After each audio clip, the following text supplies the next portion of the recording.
তাহলে আপনার ভবিষ্যৎ পরিকল্পনা কি?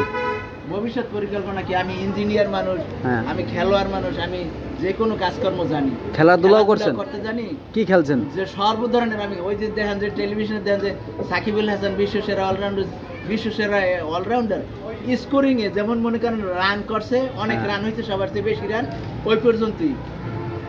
বিশ্বসেরা অলরাউন্ডার হইতে হইলে বিশ্বকাপে অলরাউন্ডিং নৈপুণ্য দেখায় বিশ্বকাপ জয় করতে, রাইট রাইট, তাই হইব বিশ্বসেরা অলরাউন্ডার। হ্যাঁ, তাহলে তো বিশ্বকাপ জিতে নাই তো, হ্যাঁ হয়তো বিশ্বকাপ জিতে নাই। ওই বেইমানেরা করছে কি, সমস্ত খেলোয়াড় গুলারে যখন খেলতে লয় না তখনই ওই কন্ট্রোল করে কথা চাইলে আটকায় ফেলায়।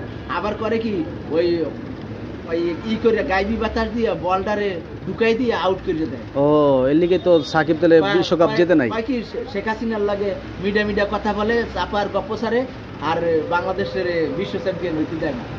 ওদের এই বেইমানে নজর দেওয়ার আগে, এর আগে অনেক দল, বাংলাদেশের অনেক দল বিশ্ব চ্যাম্পিয়ন হয়েছে। যেমন কাবাডিতে বাংলাদেশ বিশ্ব চ্যাম্পিয়ন, সাঁতারে বাংলাদেশ বিশ্ব চ্যাম্পিয়ন। মোশারেফ হোসেন রুবেলের নাম শুনছেন না?